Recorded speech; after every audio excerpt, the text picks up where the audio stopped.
میں بیوہ ہوں اور میں نکاح کرنا چاہتی ہوں. جس سے نکاح کرنا چاہتی ہوں وہ ہمارے ہمسائے ہیں.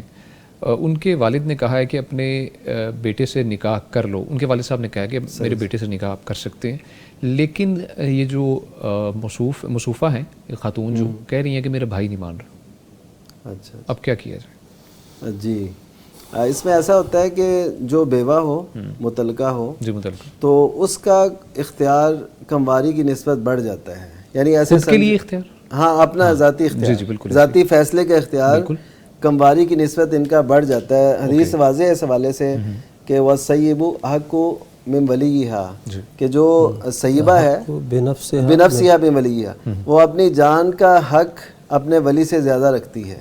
سیبہ جو کہ جی سیبہ کا مطلب ہوتا ہے کوئی بھی شوہر دیدہ عورت, یعنی جس کی پہلے شادی ہو چکی ہو, اس کا خامن چاہے فوت ہو چکا ہو, چاہے وہ مختلعہ ہو, چاہے وہ متعلقہ ہو. اوکے فائن, تو ان تینوں صورتوں میں اس کا ایک جامع لفظ سیبہ ہے سنت میں. تو اور قرآن مجید میں بھی ہے والسیبات اور ایسے وہ.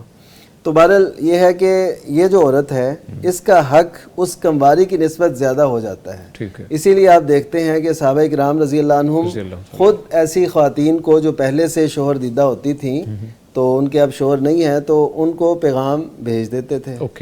جی تو اس کا مطلب ہے کہ اگر پیغام خود خاتون کو دیا جا رہا ہے, اس کا مطلب ہے کہ اس کو اپنا کچھ نہ کچھ اختیار ہے. تو ایسے خاتون بھی چاہ رہی ہیں جبکہ وہ بھی اگلے جو ہے وہ بھی مان رہے ہیں. تو اس وجہ سے اگر یہ رکاوٹ بن رہے ہیں ان کے بھائی, اور بھائی کے پاس رہتی ہیں, ہاں جی بھائی کے پاس رہتی ہے نا, بھائی رکاوٹ بعض اوقات بنتے ہیں. ہمارے پاس ایسے مسائل آتے ہیں, بڑا دل جو ہے نا وہ کہ ہم کس معاشرے میں رہ رہے ہیں. ایک سوال ہوا مجھ سے, آپ حیران ہوں گے. سوال یہ تھا کہ ہمارے بھائی ہمارا نکاح آگے نہیں کر رہے, وہ بھی کمواری ہیں. اچھا, کس لیے نہیں کر رہے؟ وہ کہتے ہیں کہ والد کی طرف سے جو جائیداد تمہیں ملی ہے پہلے یہ دستخط کرو کہ یہ ہم آپ کو کرتے ہیں, پھر ہم آگے تمہارا نکاح کریں. اب وہ بیٹھی ہیں اور وہ ہم سے مسئلے پوچھ رہی ہیں. اب یہ بھائی جو ہیں ان تک یہ آواز نہیں جاتی, کہ ممبر و محراب سے ان تک آواز نہیں پہنچی کہ یہ کیا ستم ہے, کیا ظلم ہے جو اس معاشرے میں ہو رہا ہے. تو ایسی صورتحال میں بہرحال جو ان کے بھائی نے روک رہے ہیں کہ ان پہ ظلم کر رہے ہیں. اب دیکھیں ان کی عمر بڑھتی رہے گی,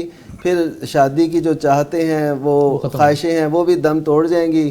پھر یہ ایک معاشرے پہ بوجھ بن کے کبھی اس کی باتیں سنیں گی, کبھی اس کی باتیں سنیں گی, اور ایسے جئیں گی, جی کے مریں گی. تو کتنا بہتر ہے کہ وقت پہ وہ ان کا نکاح کر دیں, اور اس وجہ سے شریعت بھی انہیں اجازت دیتی ہے. بالکل ٹھیک ہے, ٹھیک ہے. تو اس حوالے سے میں کہوں گا کہ محلے کے کونسلر یا کوئی بھی چودھری یا کوئی بھی جو ہوتے ہیں یا کوئی عالم ہو, وہ ان کے ولی بن جائے اور ان کا نکاح کرا دینا. ٹھیک ہے, بہت شکریہ مفتی صاحب.